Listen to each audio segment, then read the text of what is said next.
My name is Isabel Harrington. I'm 40 years old, a lieutenant colonel in the United States Air Force, and as of last week, officially appointed to be a brigadier general.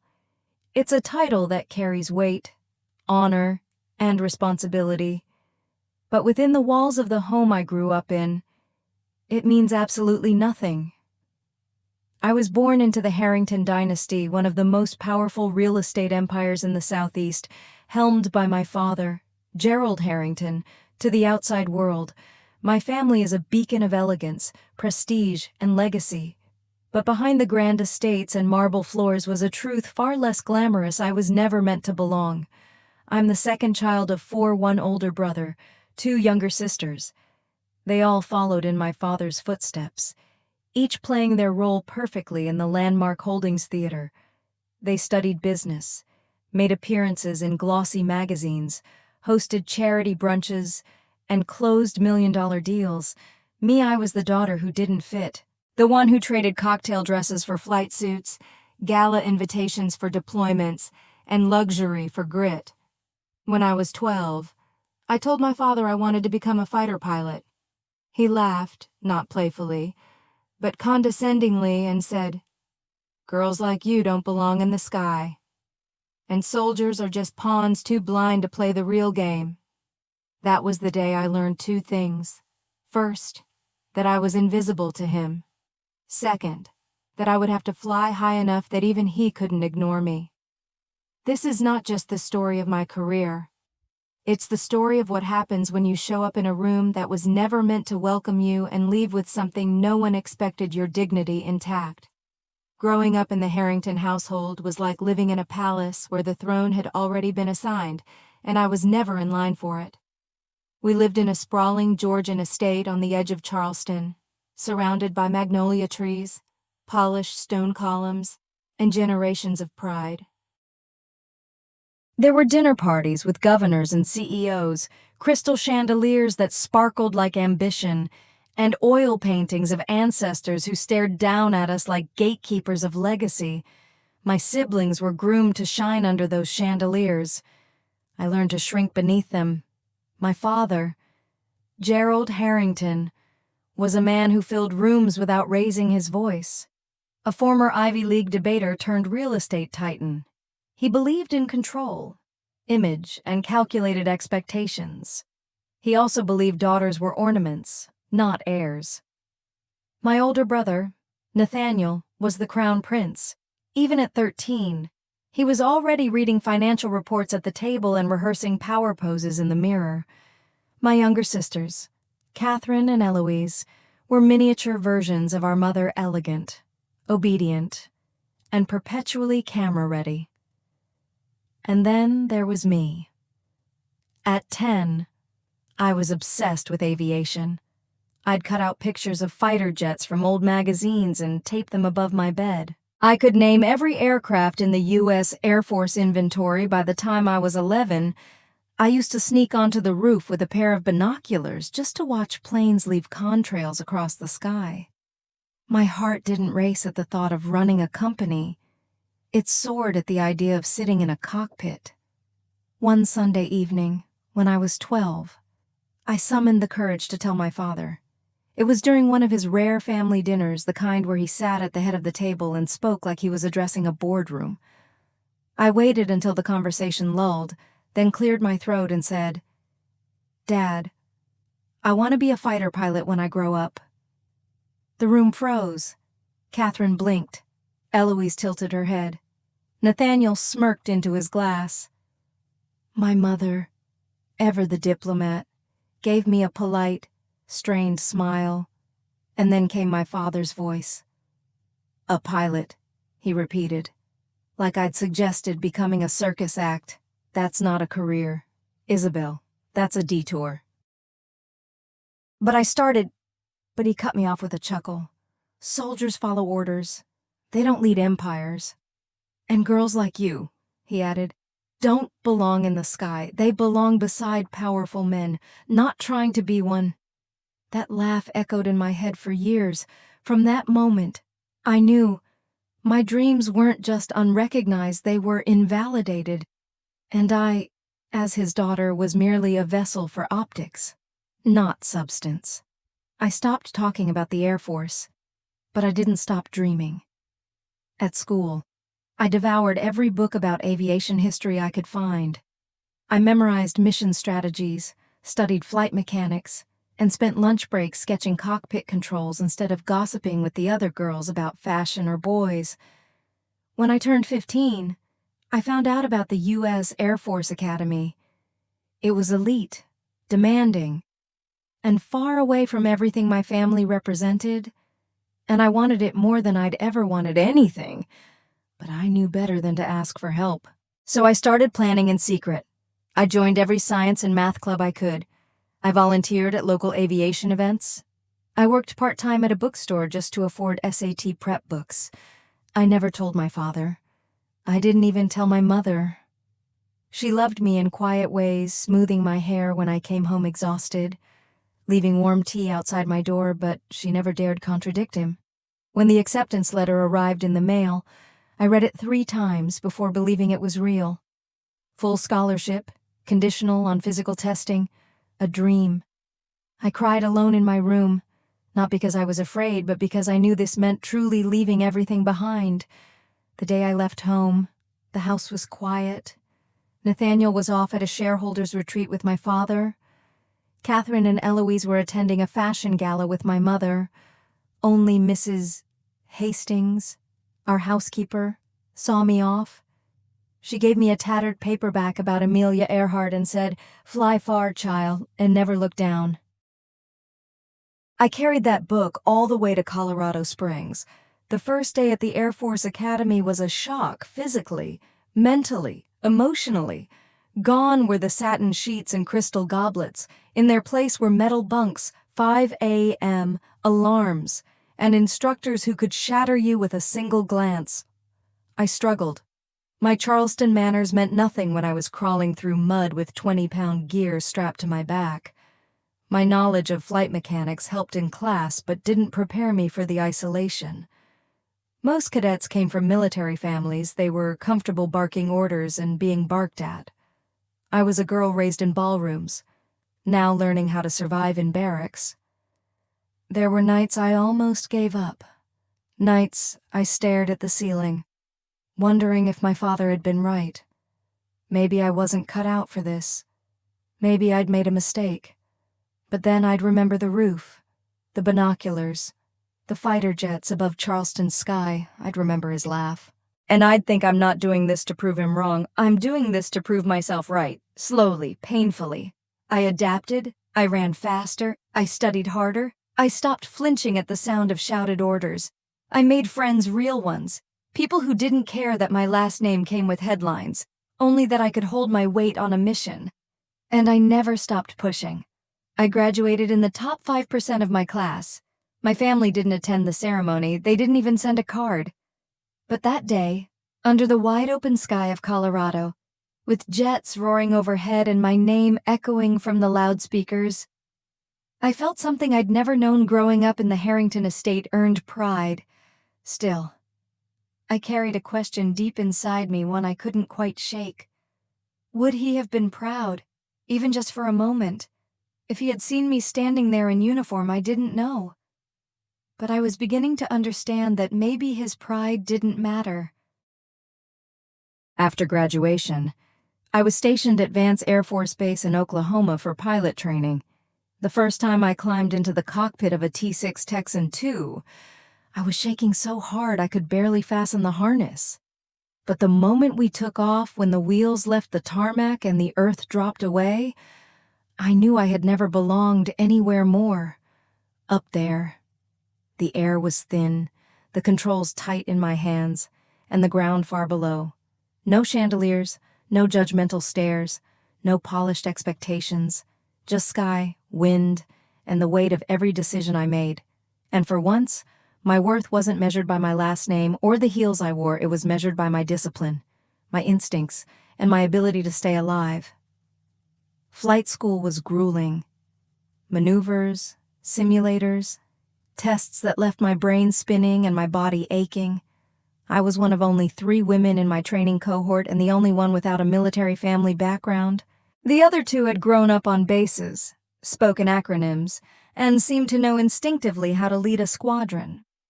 I was still figuring out how not to sound too polite during debriefings. There were instructors who underestimated me at first.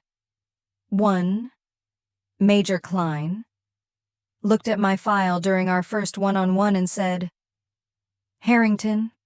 Huh. That real estate family? What are you doing here, flying, sir?" I replied, locking eyes with him. His smirk told me I had a long way to go, but his silence after our third flight together told me I was on the right track. As months passed, I started earning respect not because I demanded it, but because I showed up and refused to give up. I outlasted some of the loudest voices in our class. I passed the toughest assessments. And when I was finally assigned to fly F-16s, a jet I had once drawn in the margins of my childhood notebooks, I smiled so hard my face hurt. My first posting as an operational pilot was in South Korea. That year was a blur of rotations, sorties, and cross-Pacific briefings. I flew day and night, trained with international teams, and navigated tight airspace with a calm I didn't know I possessed. It was also the year I stopped checking my email in hopes of a message from home. I hadn't spoken to my father since the day I left for the academy. My mother wrote me occasionally short emails about the garden, a charity event she'd hosted, or a recipe she thought I'd like. She never mentioned me to the rest of the family. I suspected I never replied in detail. I just thanked her, told her I was doing well, and attached a photo of a sunset from 30,000 feet. But one message from her stuck with me. It came on my 30th birthday. Subject: thinking of you. Isabel, I saw an article in a small defense journal about your promotion. You look so strong, so beautiful in uniform. Your grandfather served in World War II. You would have made him proud. I wish I could say the same for your father. But he doesn't know what he's lost. I hope you're safe. I hope you're happy. Love, Mom. I stared at the message for a long time. Not because it said anything dramatic, but because it was the first time she acknowledged the truth that I was no longer part of their world, and that maybe, just maybe, I never should have been. I deployed to Iraq the following year. The skies there were different, harsh, unpredictable, pulsing with heat and danger. Our squadron flew missions over Fallujah, Mosul, Ramadi.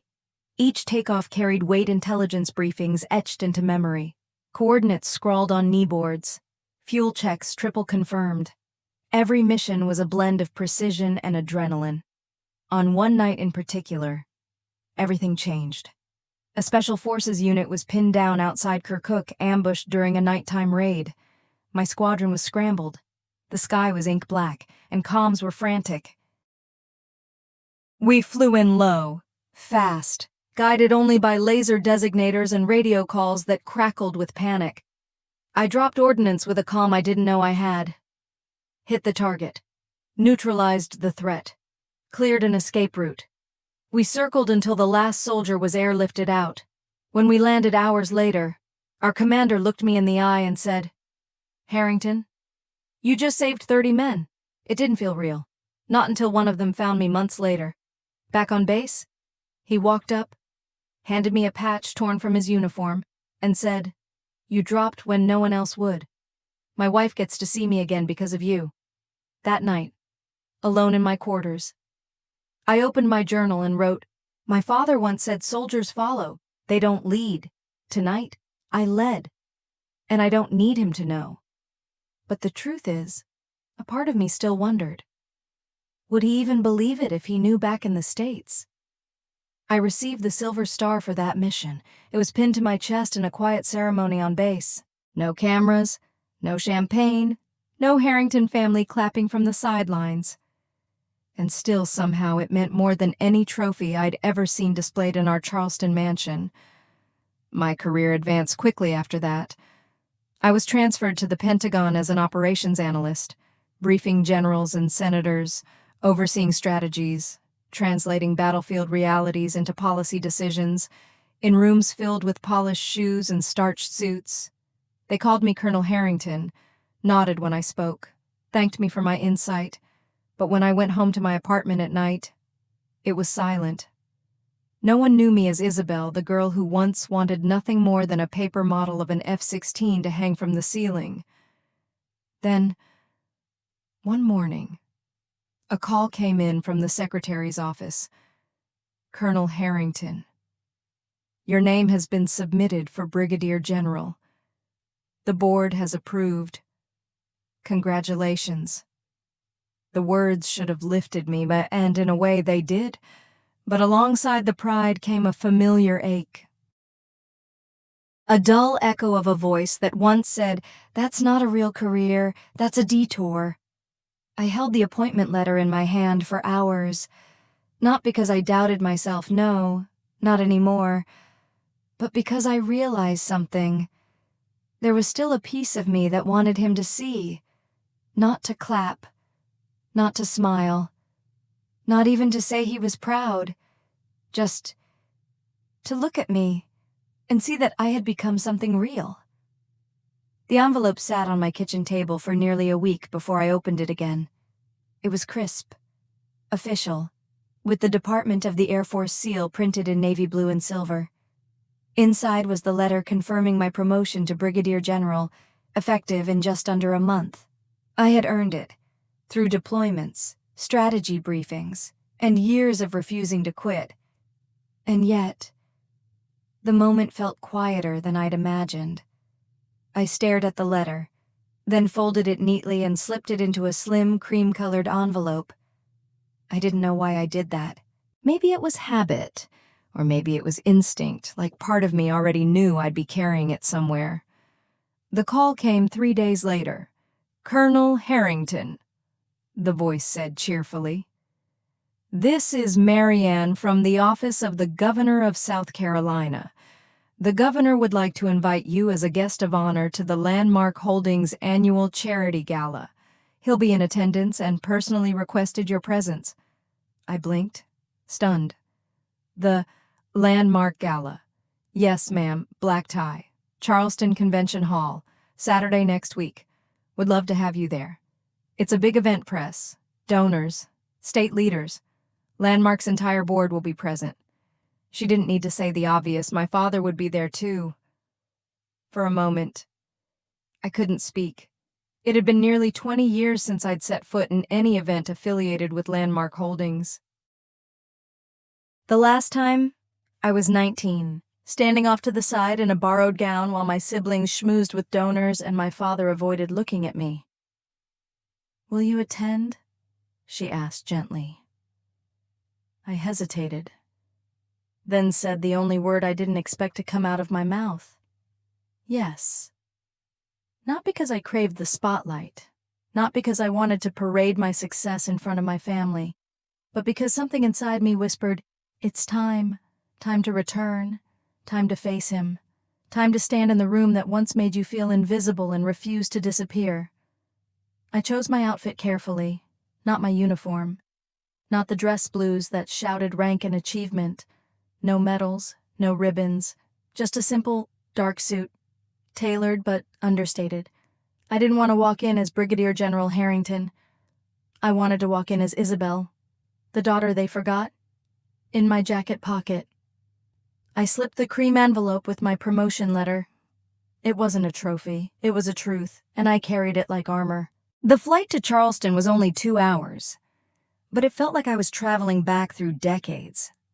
As the plane descended over the familiar cityscape, I saw the marshes I used to run past as a teenager, the skyline dotted with spires and steeples that had once loomed above our garden walls. The air outside the terminal was thick with summer heat and the scent of salt. I rented a car and drove toward the convention center. I passed streets named after old families like ours, streets that had never felt like they belonged to me.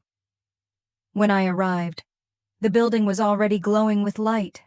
Black cars lined the curb. Photographers clustered near the red carpet. Guests in tuxedos and silk gowns stepped out of limousines, air-kissing and posing beneath banners that read, Landmark Holdings, Legacy and Leadership. I parked at the far end of the lot, away from the crowd. The air inside the hall was cool and buzzing with music. A string quartet played something soft and classical. Crystal chandeliers sparkled above rows of round tables, each adorned with tall floral centerpieces and place cards written in gold ink. Waiters floated by with trays of champagne. I moved toward a quiet corner near the back of the room. I didn't want to be seen, not yet. I needed to observe, to prepare myself.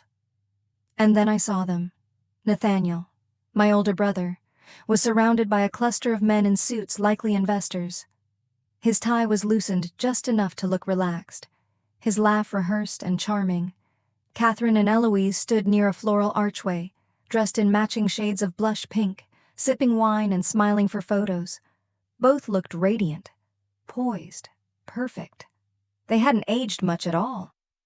And then, at the center of it all, stood my father. Gerald Harrington looked almost exactly as I remembered him. Tall, silver-haired, expression firm. He wore a black tuxedo and shook hands like he was still sealing million-dollar deals. Every gesture was deliberate, every word calculated. He hadn't seen me yet. I looked around for my mother. She stood off to the side, near a row of silent auction items, antique vases and golf packages, smiling faintly, her hands clasped in front of her. I couldn't tell if she knew I was here. I stayed in the shadows, sipping water, watching the room swirl. And then unexpectedly a familiar voice broke my thoughts. Colonel Harrington. Or should I say, General. I turned. The governor stood before me, smiling broadly. He was a tall man with kind eyes and a firm handshake. We'd met twice before at defense briefings, but never like this. "I didn't know you'd be here," he said warmly. "You've made this state proud. You should be up there center stage." "Thank you, sir," I said, trying to keep my voice steady. "Come." He gestured toward the stage. "When your father makes his remarks, I'll make sure you're acknowledged properly." I hesitated. I think I'll speak to him first, quietly. He gave me a curious look, but nodded. As the music faded and the lights dimmed, the master of ceremonies took the stage. He gave a brief welcome, thanked donors, then announced the evening's highlight, Gerald Harrington, founder and chairman of Landmark Holdings. Applause rang out as my father took the stage. He stood tall behind the podium, his voice booming through the microphone. "Tonight," he began, "we celebrate not just success, but legacy, family, leadership passed down through generations." He gestured toward Nathaniel, Catherine, and Eloise. "My children," he said, "are the embodiment of everything this company stands for. Nathaniel has expanded our commercial division beyond state lines. Catherine now leads philanthropic outreach with elegance and impact. Eloise, our youngest, spearheads innovation and media relations. They are the future of Landmark." More applause. And then his tone shifted. "But there is one child," he continued, "who chose a different path, a path of rejection, of abandonment. A child who refused her place in this family, in this legacy, who now sneaks into rooms like this, not out of pride, but desperation for attention. Let me be clear, I am proud of all my children except that one." A hush fell over the room. He didn't need to say my name. Everyone knew who he meant. And in that moment, standing at the edge of the hall with my hand in my pocket clutching the envelope, I felt it. That cold silence, that old pain. But I also felt something else. I was no longer the girl hiding behind the curtains, hoping for a glance. I was here, standing, unshaken. And this time, I wasn't going to walk away in silence. For a moment, the silence was absolute. Hundreds of guests sat frozen beneath the chandeliers, wine glasses half raised, forks poised over plates. No one moved. No one spoke. Even the air seemed to wait, caught between the sharp edge of my father's words and the thunder that hadn't yet arrived. I felt every eye in that room shift toward me. Some turned subtly, others openly. The recognition swept through the crowd like a ripple breaking still water. The lowly one wasn't some abstract reference. It was me, and he knew I was here. The governor stood beside me, his jaw tight, his eyes wide. "Do you want me to say something?" he asked under his breath. I shook my head. "No," I whispered. "Let me." I stepped forward. I didn't rush. I didn't raise my chin or square my shoulders like I had something to prove. I simply walked calm, deliberate, each step echoing across the marble floor like a slow drumbeat. The MC on stage noticed me approaching. He paused, looked uncertain. The microphone still sat on the podium, a silver sentinel between the man who had cast me aside and the woman I had become. I reached the steps. My father turned, the first hint of recognition flickering across his face. Surprise, disdain. It was hard to tell, but I didn't flinch. I didn't give him the courtesy of rage or tears. I took the stage, walked up beside him, and faced the room. For a second, all I heard was my own breathing. Then I spoke. I wasn't going to say anything tonight. I began, my voice steady. I came here to observe, to listen, maybe even to offer a gift. I pulled the envelope from my pocket. "This," I said, holding it up, "is a letter from the Department of the Air Force. It confirms my promotion to Brigadier General. Effective next month." There was a collective murmur. I brought it tonight not to seek applause, not to compete with anyone's legacy or inheritance. I brought it for one reason, because I thought that maybe my father would want to know. I turned to him, not because he earned the right to celebrate with me, but because I thought, perhaps after all these years, he might finally look at me and see someone worth acknowledging. I placed the envelope on the podium. My father didn't move. I grew up in a house where silence spoke louder than affection, where girls were taught to be beautiful, obedient, useful but not brave, where choosing a different path was seen as betrayal, not independence. I turned back to the audience. I was 12 when I said I wanted to fly. My father laughed, said soldiers were pawns, said I belonged beside powerful men, not trying to become one. I let that sit in the air for a moment. "Well," I continued, "I've flown across oceans, through combat zones. I've led air operations that saved American lives. I've stood before Congress and advised on global military strategy. I've worn the uniform of this country for nearly 20 years, and I've never once regretted the path I chose." A slow wave of murmurs rippled through the room again. Not just polite discomfort now, this was something else. Shock, admiration, maybe even respect. I took a breath. My father says he's proud of all his children, except me. I paused. I don't need his pride. I never did.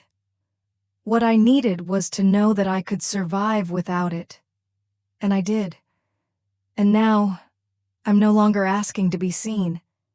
I stepped away from the microphone, nodded to the MC, who stood frozen with wide eyes, and walked off the stage without another word. No applause followed. Not yet. But no one spoke, either. The room held its breath. As I walked past the governor, he reached out and placed a hand gently on my shoulder. "That was one of the most dignified things I've ever seen," he said quietly. "You have more than his pride. You have ours." I gave him a small, tight smile and kept walking. I didn't glance back. Outside, the Charleston air was thick and still, the sky velvet black and dotted with stars. I stood near the valet circle for a moment, letting the night breeze cool the heat in my chest. I didn't cry, I didn't tremble, but my pulse was racing, in my pocket. My hand instinctively searched for the envelope, forgetting I'd left it behind. Good. Let it stay with him. Let him read it alone. Maybe in his office later, when the crowd was gone. Let him see the seal, the signature, the validation from a world he never respected, a world I earned my place in. I heard the gala doors creak open behind me. I turned slightly. It was my mother. She didn't rush toward me or call my name. She walked slowly, deliberately, stopping a few feet away. Her eyes were glassy, her expression unreadable. "I didn't know you'd be here," she said softly. "Neither did he," I replied. She looked down. He had no right to say what he said. It wasn't the first time. I said, "But it'll be the last." She stepped forward and took my hand. Her grip was soft, almost trembling. "I'm proud of you, Isabel," she whispered.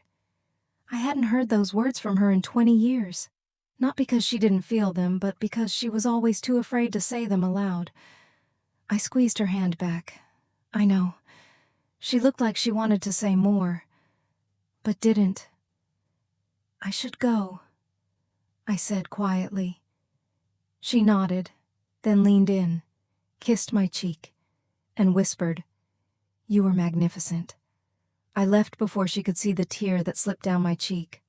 That night, in my hotel room overlooking the harbor, I sat on the balcony in silence. The city shimmered below me, boats cutting quiet paths through the dark water. My phone buzzed a message from a fellow officer at the Pentagon. "We're all hearing what happened tonight. Just so you know, everyone here is proud of you, not just as a general, but as a woman who stood up for herself." I didn't reply right away.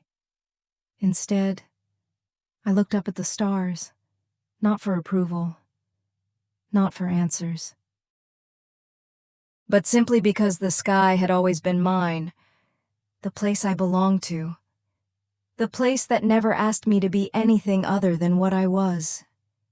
And as I sat there, with Charleston behind me and the night wide open before me, I realized something. I didn't go to that gala to win a war. I went to end one, and the headlines came faster than I expected. By the time my flight landed in D.C. the next morning, the incident at the landmark gala had already gone viral. A guest had recorded my speech on their phone from the moment I walked up to the podium to when I laid the letter down and turned away. It had been uploaded, titled simply "Brigadier General Confronts Father Who Publicly Disowned Her." Within hours, it was everywhere. The comments poured in, "A masterclass in dignity. The face of true leadership. Who calls their own daughter lowly when she's a war hero? I hadn't intended for it to go public. I didn't want spectacle, I wanted closure. But now the world was watching, and they had questions about Landmark Holdings, about Gerald Harrington, about what it meant to cast aside your own blood in front of governors and CEOs, only to be corrected by the child you dismissed. By noon, Landmark's PR department had issued a vague statement. The comments made during last night's gala were misunderstood. The Harrington family remains united in their values and commitment to legacy. But no one was buying it. Not when the video showed my father's face in crystal clarity. Not when the soundbite, except that one was being played across morning news panels with growing outrage. A day later, I received a call from my Pentagon superior. "You holding up okay?" Colonel Davis asked. "I am," I said, "just trying to stay focused." He paused. "We're fielding media requests. You want us to deflect or approve if you deflect?" I said without hesitation. I didn't do this for attention. Understood. "But know this, everyone here saw what happened, and no one thinks you were seeking attention. We think you showed restraint most wouldn't have." I exhaled, slowly. "Thanks, sir." "And Isabel," he added, "we're proud of you." That word again. Proud. And every time someone said it now, it carried more weight than I expected, not because I'd never heard it, but because it wasn't laced with performance. It wasn't conditional. It was real. The true reckoning came 3 days later. Landmark Holdings stock dipped 5% the morning after the gala. Not a crash, but enough to make investors nervous. Then came the news articles' deep dives into the company's leadership, ethics, and internal culture. Journalists unearthed older interviews where my father spoke of strong bloodlines and merit over sentiment, now reframed in the context of how he'd humiliated his own daughter on stage. Several longtime donors pulled out from Landmark's philanthropic branches. A tech fund that had been planning a partnership withdrew publicly, citing conflicts in values. Then came the most devastating blow. A major veteran-owned construction firm that had just signed a multi-million-dollar contract with Landmark released a statement as a company led by former military personnel. "We cannot in good conscience support or partner with an organization whose leadership publicly degrades the service and sacrifice of those who wear the uniform." The deal was canceled. Publicly, loudly. And just like that, Landmark Holdings wasn't just wounded. It was bleeding. From what I gathered through contacts back home, the Harrington family was in freefall. My brother Nathaniel went on a local business talk show, trying to repair the damage. His expression was stiff, his voice mechanical. "There are complexities in every family," he said. "We support our sister Isabel and are proud of her accomplishments, even if there are personal misunderstandings." It was hollow, transparent, and the public knew it. Catherine and Eloise stayed silent.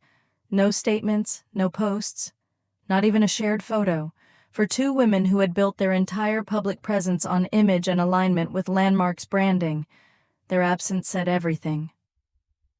I received a text from my mother. "He hasn't spoken to anyone in 2 days. Just sits in his study. Keeps the envelope on his desk." I didn't respond. What could I say? There was no vindication in watching him unravel, no joy in seeing the empire crack. I hadn't come to destroy anything. I had come to be heard. And I had been. The rest was his own doing. A week after the gala, I received a handwritten letter. The handwriting was shaky, unfamiliar at first until I recognized the curl of the G's, the sharpness of the T's. It was from my father. "Isabel, I don't expect you to read this, but if you are, I want to say that I saw the envelope. I read the letter. I watched your speech again. Someone sent me a copy. You spoke with more grace and strength than I deserved. I was wrong. About the military. About you. I thought I was raising leaders, but I was grooming successors. You, somehow, became both, without me. I don't know if I can ask for forgiveness. I don't even know what I would do with it. But I needed you to know. I see you now." Gerald, I sat with the letter in my lap for a long time. I didn't cry, I didn't rage, I simply breathed. Because I realized this letter wasn't about making things whole. It didn't erase anything.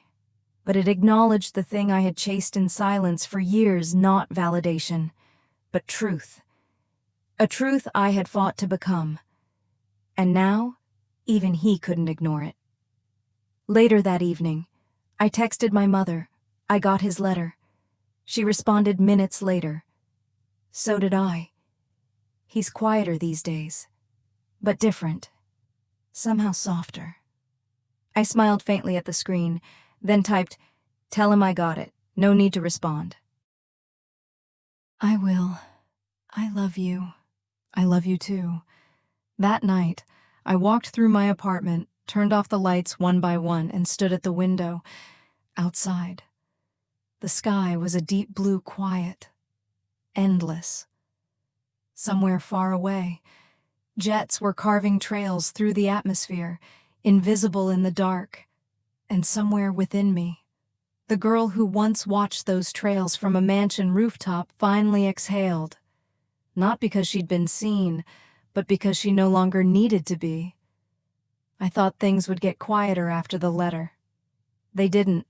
The media frenzy around Landmark Holdings was still burning hot. My inbox overflowed with interview requests, podcast invitations, op-eds asking if I would comment on the generational fracture within America's elite families. I ignored them all. I hadn't gone to that gala to become a symbol. I had gone to put something down that had been weighing on me for 25 years. Still, the story had taken on a life of its own. Commentators on both sides of the aisle were dissecting my father's speech, some calling it a failure of parenthood, others framing it as a rare public unmasking of how legacy culture smothers individuality. Military circles were far kinder. My name started appearing in newsletters, internal memos, even a few academy lectures. But what surprised me most were the personal messages. Young women in ROTC programs, veterans who'd walked away from their families, daughters of billionaires who said they had never been spoken to like people, only like successors or disappointments. And one letter from a girl in Kentucky stood out. My dad said I couldn't join the Navy because it wasn't ladylike. I watched your video. I applied the next morning. I sat with that letter in my hands for a long time. I had never wanted to be anyone's role model. I had only wanted to be free. But maybe that's what made it matter. 2 weeks later, I stood at Andrews Air Force Base beneath a crisp autumn sky. My official promotion ceremony was simple, no red carpet, no spotlights, no gala chandeliers, just a modest hall filled with uniforms, friends, and quiet pride. My dress blues were freshly pressed. The silver star on my left chest glinted faintly under the afternoon sun. I wasn't nervous. I wasn't even emotional. I felt anchored. When the presiding general pinned the new rank to my shoulders, he said something that would stay with me for the rest of my life, Brigadier General Harrington. You've earned every bit of this not just through missions and medals, but through the integrity you've shown when no one was watching. That was it.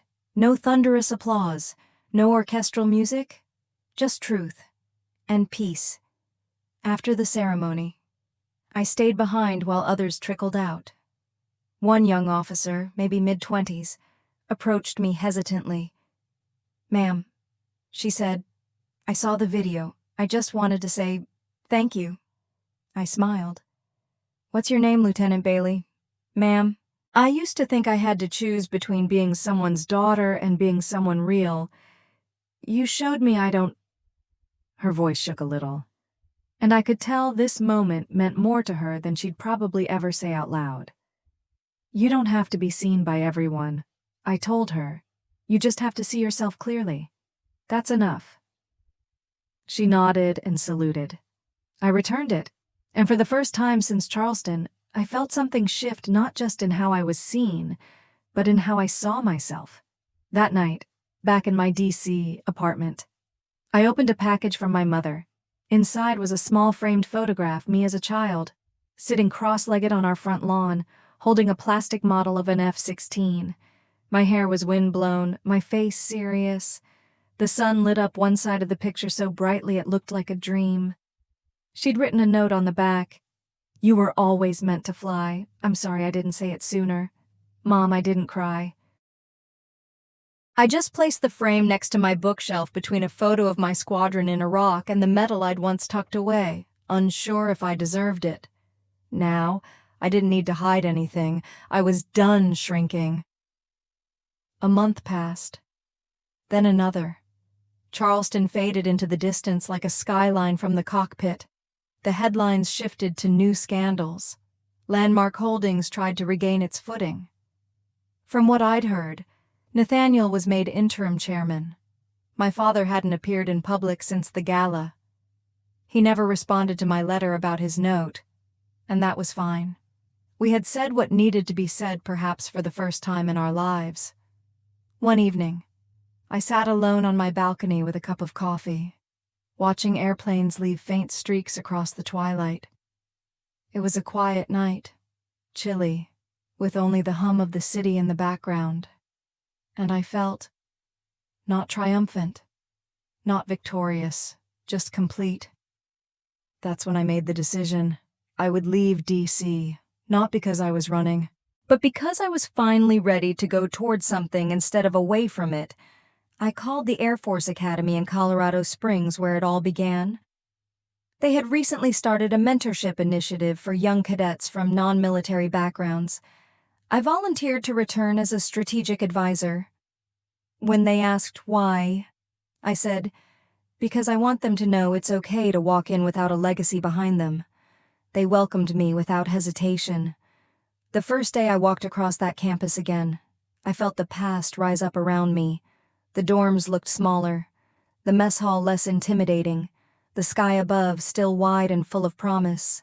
In a seminar room filled with eager, sharp-eyed cadets, I spoke about command under pressure, about mission integrity, about what it meant to lead not from rank, but from resilience.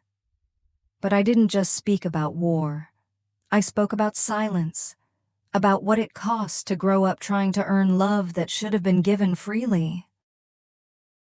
About what it means to build yourself from scratch in a world that sees you as less. They listened not like students to a lecturer, but like children to someone finally telling the truth.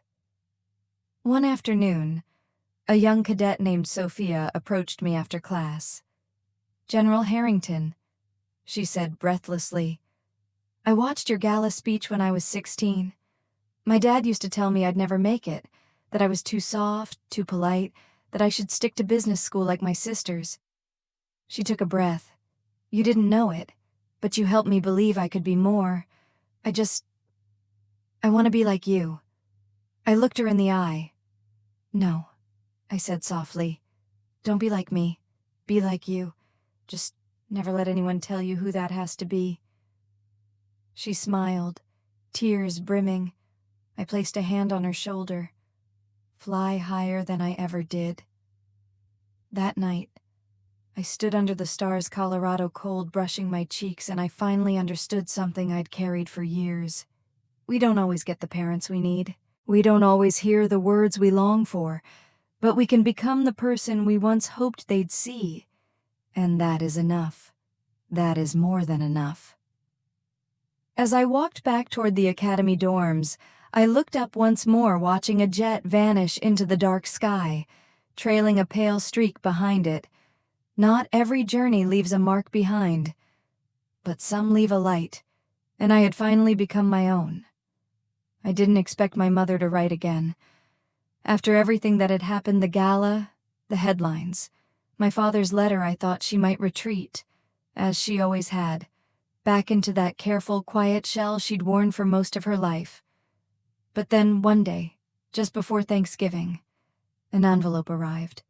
No return address, no markings, except my name in her neat, flowing script.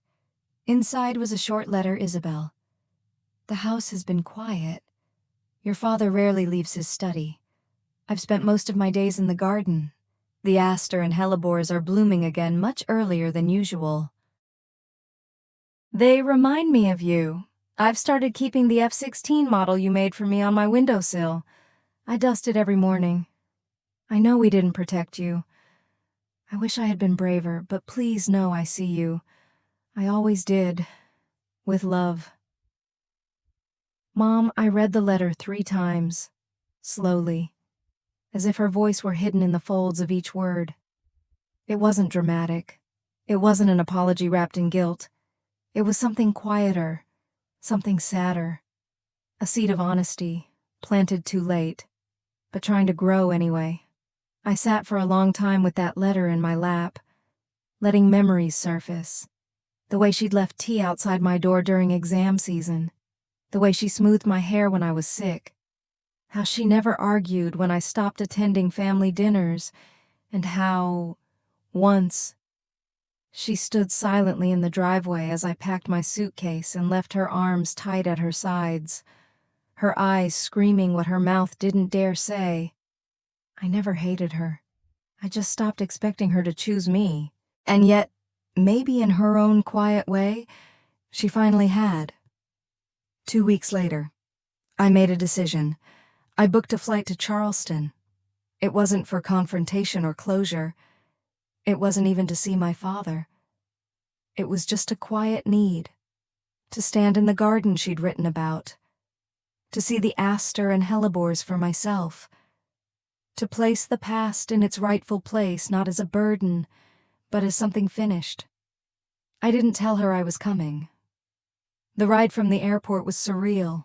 Charleston hadn't changed much, the same cobblestone streets, the same gas-lit porches, the same humid breeze brushing through the Spanish moss. But I felt different inside it now. Lighter. Like I no longer owed this city or the people in it an explanation for who I had become. When I arrived at the house, I didn't walk up the front steps. I went around the side gate. The same creaky iron gate that had always stuck in humid weather. It groaned like an old friend as I pushed it open. The garden was smaller than I remembered, but it was blooming wildly, defiantly. Deep purple asters climbed the trellis. Ivory hellebores peeked through thick patches of green. The stone bench beneath the willow tree was still there, its surface cracked slightly from age and weather. And on the far end of the garden, kneeling in the soil, was my mother. She didn't see me at first. Her hands were deep in the earth, trimming a cluster of herbs. A straw hat shaded her face. She looked peaceful in a way I'd never seen before, untethered from the house behind her. I waited until she looked up. Her eyes widened. For a moment, we just stared at each other. Then she stood slowly, brushing her gloved hands on her apron. "You're here," she said, voice trembling. "I got your letter," I said simply. Tears welled in her eyes, but she didn't cry. Instead, she stepped forward and wrapped her arms around me. It was the first time she'd truly held me in decades. We sat on the stone bench, side by side, saying little, just watching the garden. The light filtered through the trees in soft gold, brushing everything in warmth. I felt her hand inch toward mine. I didn't pull away. "He hasn't touched the envelope," she said after a while. "It's still on his desk." I nodded. "He doesn't have to. I think he wants to, but he doesn't know how. That's not mine to fix." She looked at me, her face weathered with more than just time. "I know, I just needed to say it." I turned to her. "You did more than say it. You wrote me. You kept that model. You chose to see me now, even if it took years. That's all I ever wanted." She reached into her apron pocket and handed me something wrapped in soft cloth. I unfolded it slowly. It was the model plane, the same one I built at 12 years old with glue-sticky fingers and paint that smudged from rushing. The tail was chipped. The decals were faded, but it was whole. "I thought you should have it," she whispered. "You were always its pilot." I smiled. "Thank you, Mom." Before I left, I stood on the porch for a long time, looking up at the window of my father's study. The curtain was slightly open. I wondered if he was there, if he saw me, but I didn't wave. I didn't wait. Some people carry their ghosts into the light hoping they'll vanish. I had carried mine here only to set it down. As I turned to leave, I heard the front door creak open. Footsteps. Then silence. I didn't turn around. I just walked. And for the first time, I felt that every step away from that house was not distance, but peace. Back in Colorado Springs, the air felt thinner, purer. I placed the model plane on my desk at the academy office, not as a keepsake, as a reminder of the girl I used to be, of the woman I had become. Cadets passed through my office daily now. They asked questions, shared stories, sat with their fears. And I listened not just as an officer, but as someone who knew what it meant to walk into a room where no one believed you belonged. One day, Sophia, the cadet who had once told me she wanted to be like me, stopped by with a bundle of flowers. "These grew in the training garden," she said, smiling. "I wanted you to have them." I looked down. Asters. And hellebores. I laughed softly. "You have no idea what these mean to me." She tilted her head. Then maybe they found the right hands. I placed them in a jar by the window, and for the rest of the day, their color filled the room like a quiet anthem. Not of victory, not of rebellion, but of quiet survival, of blooming. Anyway, in the weeks that followed my visit to Charleston, I found myself walking the campus trails of the Air Force Academy more often. Mornings were my favorite, the lights spilling over the mountains like a slow, golden tide, the sky unbroken, endless. There was a kind of silence here that felt earned. Not the brittle quiet of a cold dining room table or the suffocating stillness after a father's insult, but the kind of quiet that invited breath, space, wholeness. I often stood near the old training field, watching cadets in formation, remembering the first time I'd stood there. Years ago, trembling beneath my uniform, unsure if I belonged. I had thought back then that acceptance had to be given, that it came from parents, teachers, ranks, titles. But now I knew better. Some forms of belonging aren't inherited. They're built. One morning, I received a message from a Pentagon liaison. Simple? Straightforward. General Harrington, would you consider serving on the Joint Officer Mentorship Council? Your presence would add great value to underrepresented voices in service. I stared at the email for a long time. Not because I didn't want to say yes, but because part of me realized something startling. I had become the kind of person others once told me I never could be. Not because I had been angry, not because I had shouted louder, but because I had refused to vanish. I typed my response carefully. Yes, I'd be honored. And thank you not just for asking, but for seeing me. When I hit send, it wasn't about pride or status. It was about purpose. It was about continuing, about creating space for others who had once been told to stay small, stay silent, stay in their lane.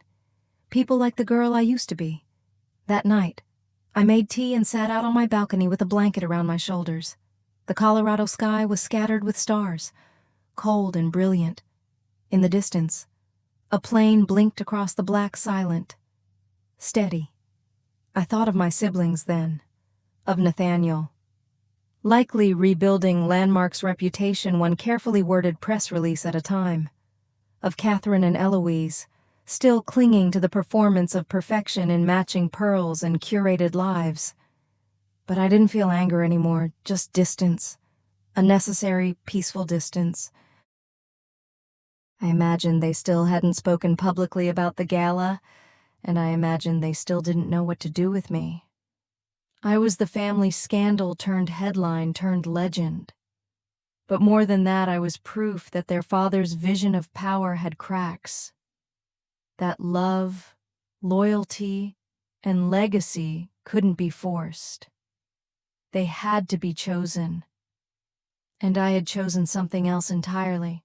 One late afternoon, I received another letter from my mother. This one was shorter. He keeps your letter in his desk. I've never seen him reread anything as many times as he's reread yours. He doesn't talk much. But I think something inside him broke open that night. I don't expect anything. I only hope you know. You changed things. Even if they can't say it. I folded the letter and placed it in the drawer beside my medals.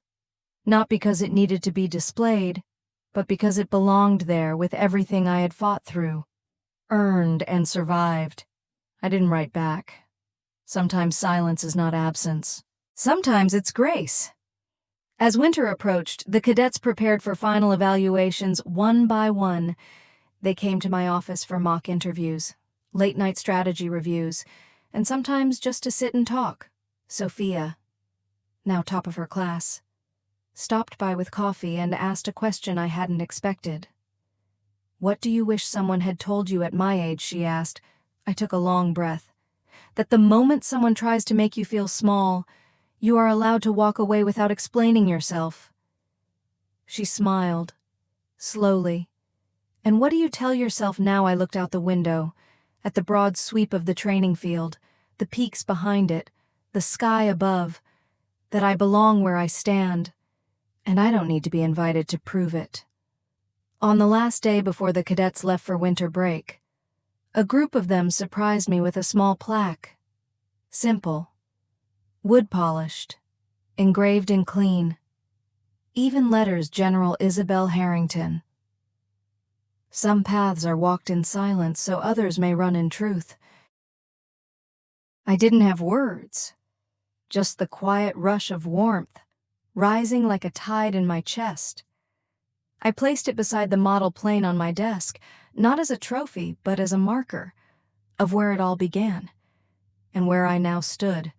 That night, I took one final walk under the stars. I didn't bring my phone, didn't need music, just the sound of my footsteps against gravel and the wind whispering past my shoulders. I thought of my father, still in that big house in Charleston, still surrounded by the weight of a legacy he no longer controlled. Maybe he'd changed, maybe not. That wasn't mine to carry anymore. Some wounds don't need revenge, they just need release.